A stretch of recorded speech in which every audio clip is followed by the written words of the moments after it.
కూడా ఉంది అని చెప్పి న్యాయ నిపుణులు చెబుతున్నారు. ఎందుకంటే రివ్యూ పిటిషన్ సిటీ పోలీసులు వేయబోతున్నారని కూడా సమాచారం అందుతుంది. అయితే బన్నీకి నాంపల్లి కోర్టు 14 రోజుల రిమాండ్ విధించిన సంగతి మనందరికీ తెలిసిందే.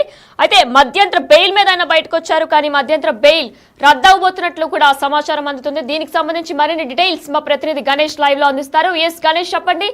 మధ్యంతర బెయిల్ రద్దయ్యే అవకాశం కనిపిస్తుందని చెప్పేసి న్యాయ నిపుణులు చెప్తున్నారు. మరి దీనికి సంబంధించి మీ దగ్గర ఏమైనా డీటెయిల్స్ ఉన్నాయా? ఎస్, ఎందుకంటే సంధ్యా థియేటర్లో జరిగిన తొక్కిసలాటలోన రేవతి అనే మహిళ వివాహిత మృతి చెందింది. ఆమె కుమారుడు దాదాపుగా ఒక 13 రోజులుగా ఆసుపత్రిలోన చికిత్స పొందుతున్నాడు. అంటే ఆసుపత్రిలోన ఆయన ప్రాణాపాయ స్థితిలో ఉండి ఇప్పుడు మృత్యుతో పోరాడుతున్నాడు.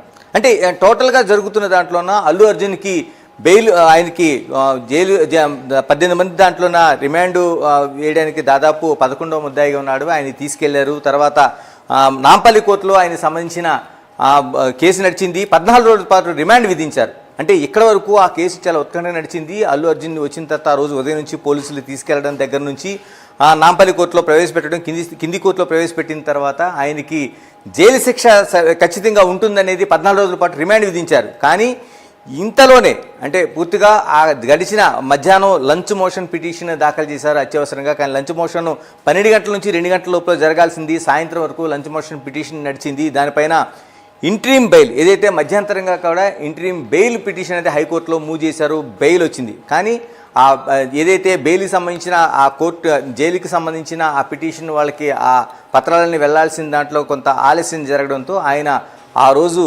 రాత్రంతా ఉండి ఉదయం పూట రిలీజ్ అయ్యారు. అంటే ఇక్కడ వరకు జరిగిన దానిపైన పూర్తిగా అనేక మంది నిరసన వ్యక్తం చేశారు. అంటే ఇంత తక్కువ సమయంలో, అంటే ఒక కేసులో ఆ రోజు ఉదయం అరెస్ట్ చేసిన తర్వాత ఆయన నాంపల్లి కోర్టుకి తరలించిన తర్వాత కోర్టులోన ఆయనకి 14 రోజులు రిమాండ్ విధించిన తర్వాత అప్పటికప్పుడు హైకోర్టులో ఇంట్రీమ్ బెయిల్ పిటిషన్ వేయడం ఏంటి, ఆయనకి బెయిల్ మంజూరు కావడం ఏంటి, జైలుకి కొంత ఏదో ఇన్ టైంలో వెళ్ళలేకపోతే సరిపోయింది కాబట్టి, లేకపోతే ఆయన అప్పటికప్పుడే బయటకు వచ్చే పరిస్థితులు అనేవి ఖచ్చితంగా ఉండేవి.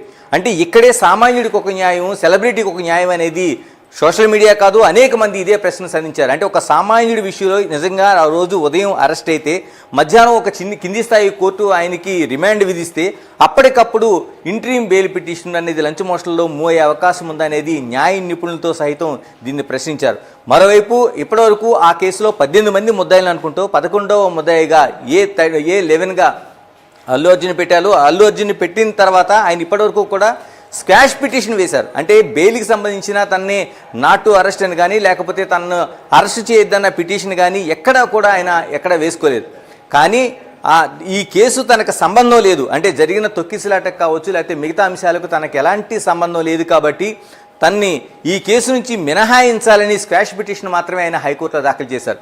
అంటే స్క్వాష్ పిటిషన్ ఇంకా విచారణలో ఉండగానే ఇక్కడ పోలీసులు అరెస్ట్ చేశారు. అరెస్ట్ చేసి ఆయన్ని నాంపల్లి కోర్టులో ప్రవేశపెట్టారు. 14 రోజుల పాటు రిమాండ్ విధించారు.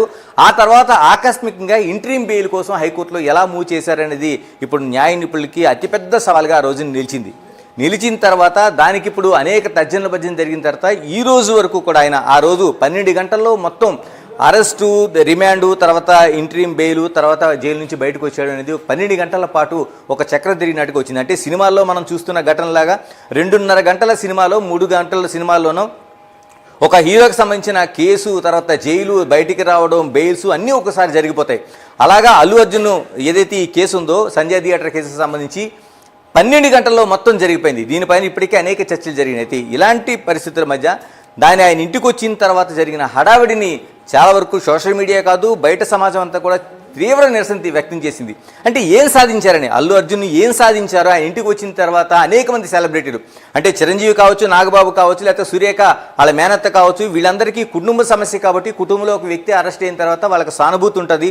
ఆ సానుభూతి తర్వాత వాళ్ళందరూ అక్కడికి వెళ్ళి పరామర్శించడం కావచ్చు, తనకు జరిగిన విషయాన్ని తెలుసుకోవడం కావచ్చు, ఇలాగన్నీ జరుగుతాయి ఒక కుటుంబంలో ఎక్కడైనా జరగాల్సిన అంశాలు. కానీ మిగతా సెలబ్రిటీలు, హీరోలు, దర్శకులు, నిర్మాతలు ఇలా మొత్తం ఓన్లీ పుష్ప 2 సినిమాకి సంబంధించి యూనిటే కాకుండా మొత్తం అందరూ కూడా అక్కడికి వెళ్ళి పరామర్శించడం అనేది చాలా వరకు అనేక చోట్ల విమర్శలకు దారితీసింది, ఒక ఆక్షేపణీయంగా మారింది. ఎందుకంటే ఒకవైపు ఒక కుటుంబం పూర్తిగా ఒక వ్యక్తిని నష్టపోయింది. రేవతి అనే వ్యక్తి అల్లు అభిమానిగా ఆ రోజు మొదటి షో బెనిఫిట్ షో చూద్దామని వెళ్తే అక్కడ ఉండే తొక్కిసలాట్లో అటు అభిమానులు కావచ్చు, లేకపోతే అల్లు అర్జున్ సంబంధించిన సెక్యూరిటీ కావచ్చు, అవి గెంటి వేయడం వల్ల కింద పడిపోవడం వల్ల ఈ ఘటన జరిగింది అనేది పూర్తిగా చెప్పిన తర్వాత ఆ కుటుంబంలో రేవతి అనేది ఆమె పూర్తిగా మరణించిన తర్వాత ఆ కుటుంబం అనాథగా మిగిలింది. ఎందుకంటే భాస్కర్ ఆ పిల్లల్ని, ఒక చిన్న పాప, తర్వాత మృత్యుతో పోరాడుతున్న శ్రీతేజ హాస్పిటల్లో దాదాపుగా 13 రోజులుగా కిమ్స్ హాస్పిటల్లో చికిత్స పొందుతున్నాడు.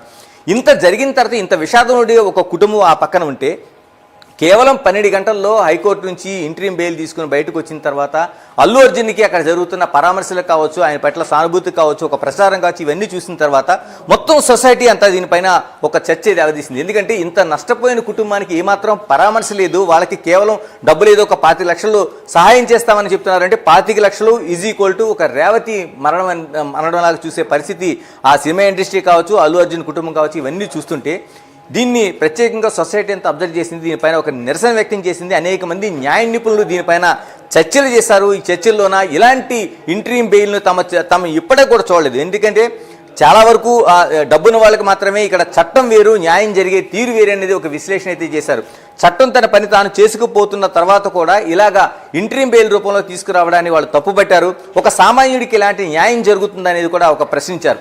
అయితే పోలీసులు ఆ రోజున అల్లు అర్జున్కి సంబంధించి ఆ సంజయ్ థియేటర్ రావడానికి అనుమతి కోరిన తర్వాత అనుమతి ఇవ్వకపోయిన తర్వాత కూడా ఆయన రావడం, ఒక ప్రదర్శన చేయడం, ఆ థియేటర్కు ఒక షో చేయడం కోసం ఆయన వెళ్ళిన తర్వాత ఈ తొక్కిసలాట జరిగింది.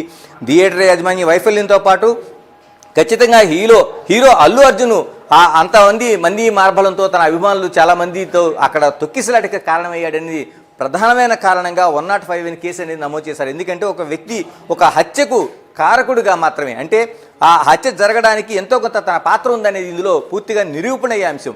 ఇన్ని జరిగిన తర్వాత బెయిల్లో వచ్చిన తర్వాత ఇప్పుడు ప్రధానంగా చర్చ జరుగుతుంది.